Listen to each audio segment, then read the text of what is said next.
This is continuing coverage of the case against Lori Vallow Daybell from the Hidden Killers podcast and True Crime Today. It was supposed to be the day everything finally got rolling in the Arizona courtroom, June 2nd, 2025, the long-awaited start of jury selection in the case of Lori Vallow Daybell, better known to some of us as the so-called Doomsday Mom. But instead of launching into voir dire and opening salvos, the entire proceeding ground to a halt before it could even leave the gates. The reason? Lori Vallow Daybell rolled into court in a wheelchair. Yes, that's right. Pale, hunched over, and looking more like someone who'd just been discharged from the ER than a woman preparing to represent herself in a criminal trial. She said she was so sick, and not just under the weather sick. According to her, she was dealing with nausea, chills, a headache, which some might call flu-like symptoms. But she didn't get that specific. What she did say, however, was clear. She couldn't go forward. She wasn't able to think straight, let alone take on the role of her own defense attorney. Now, remember, she had elected to represent herself in this trial, which is already a high-wire act on a good day. But on a day when you're claiming you can't sit upright without getting dizzy, well, that wire starts looking razor thin. The judge, clearly not expecting this kind of twist, found himself in a tough spot. The court was ready. The prosecution was ready.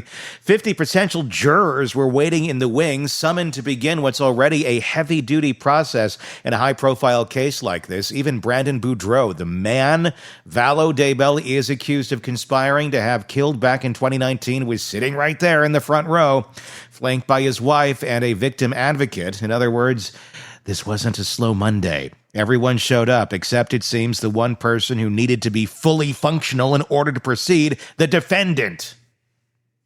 The judge tried to find a workaround. He reminded Lori that at this stage, jury selection, her role would be relatively minor.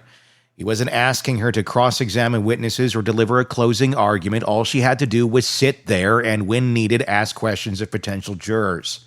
If that was too much, he offered another option. Let one of her standby attorneys handle this part temporarily while she rested. A reasonable compromise under the circumstances. But Lori Vallow Daybell was not having it.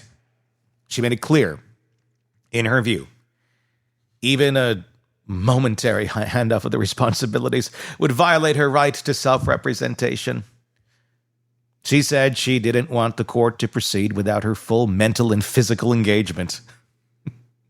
And she dug in on that point like it was sacred ground. This put the judge in a bind. On one hand, the defendant has the right to represent themselves if the court deems them competent, which is mistake number one. And it already had.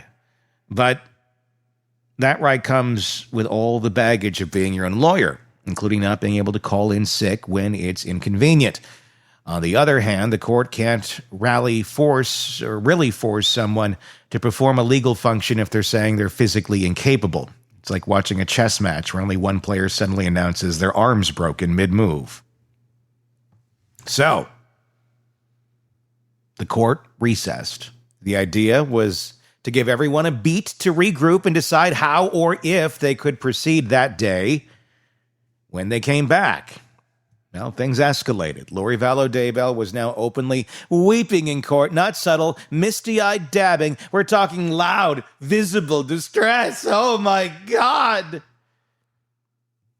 She insisted she was being pushed too hard to recover.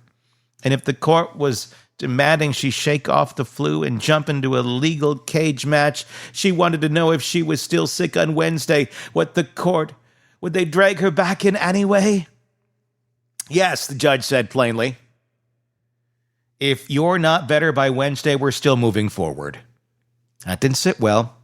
She remained in the wheelchair, refusing to move to a standard courtroom seat as requested. At this point, the judge made a strategic call to keep the optics from getting any messier. He dismissed both Vallow Daybell and her attorneys from the room so he could speak directly to the jurors in private. No theatrics, no distractions, no influence, just a little damage control. Meanwhile, behind the scenes, prosecutors were doing their own juggling act. They had witnessed and rescheduled and travel booked around the trial's expected pace. A delay like this could throw a wrench in that machinery. Prosecutor Trina Kay acknowledged the reality. Yes, the defendant was claiming illness, but still floated a compromise. Let's push the trial to Wednesday and maybe extend the hours on the back end to make up for the time. By the time everything was said and done, or not done, rather, it was just after 11 in the morning, and the day was officially over. No jury selection, no progress. One juror was excused because of an out-of-town trip that now conflicted with the updated schedule, but the rest were asked to return Wednesday at 10 a.m. The judge, trying to salvage a courtroom full of frustrated citizens, made a lighthearted promise. If they end up seated on this case, he'd buy them donuts. What a compromise.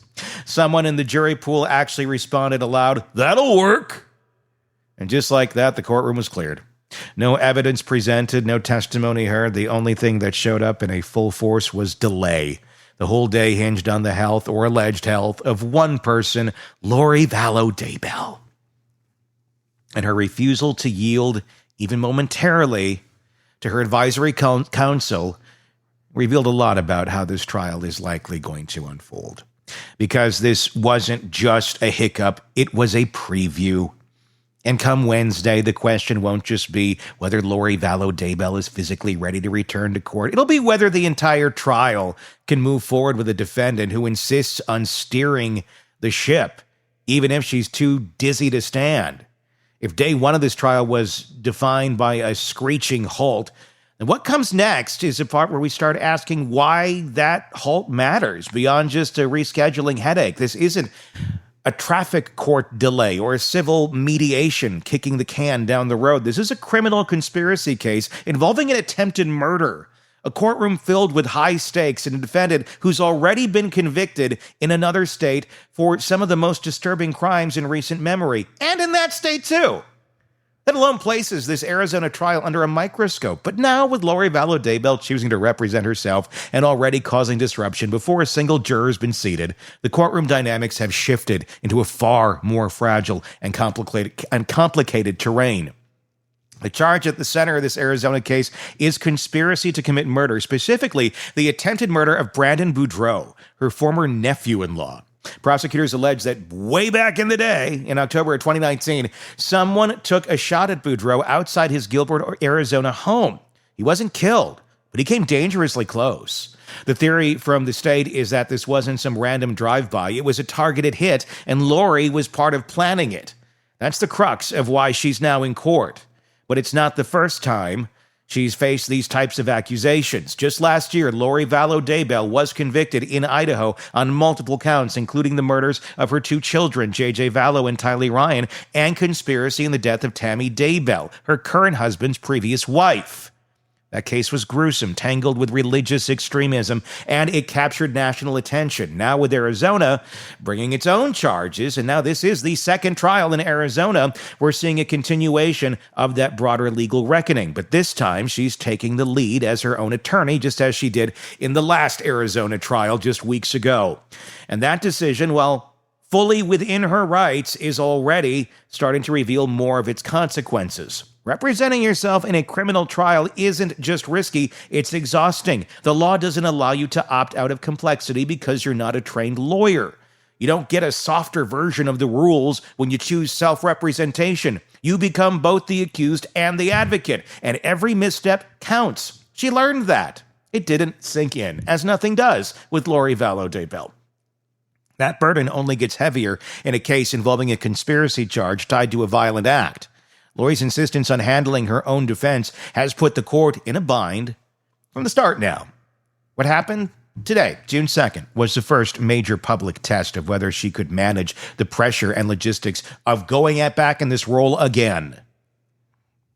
When she showed up ill and said she couldn't function, the court had those two paths: pause everything and respect her right to act as her own personal counsel, or move forward with a backup attorney and risk violating her constitutional rights. The judge opted for the former, albeit reluctantly, but it highlighted a key vulnerability.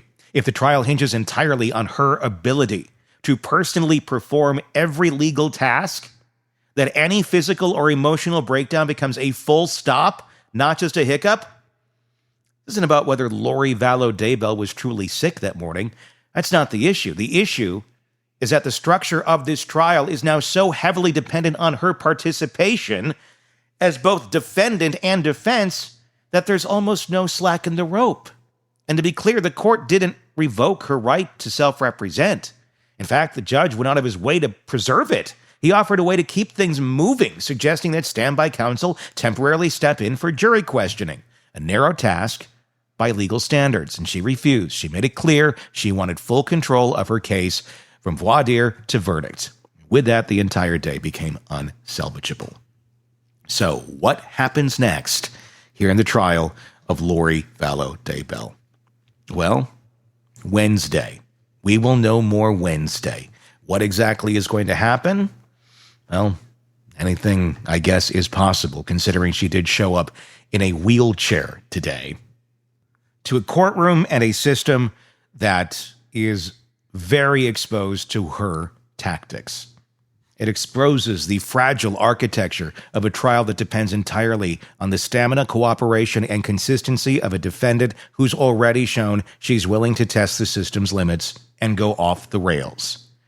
Now, the trial resumes. Every step forward will carry the weight of what fragility Lori has that day. Will she show up? Will she engage? Will she continue to push the boundaries of what self-representation really looks like under the strain of criminal conspiracy?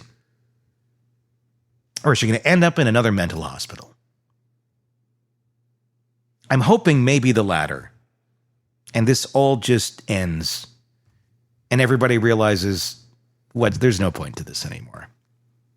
Let her be. Put her away. Let's not hear from her ever again. What a dream, huh? What do you think? What do you think should happen versus what do you think could happen? Because there's a lot of legalities in this whole equation. Tell me in the comment section on YouTube or X or wherever you're watching this. Press subscribe if you're listening to us on the podcast platforms. Do check us out on YouTube and on X as well, and interact with us. Let us know what your thoughts are on not only this case, but the many cases that we're covering for you right here at the Hidden Killers Podcast and True Crime Today. I'm Tony Bruschi. We'll talk again real soon. Craving non-stop true crime updates? Press subscribe now and get the latest cases, analysis, and expert commentary delivered straight to your feed. Only from the Hidden Killers Podcast and True Crime Today.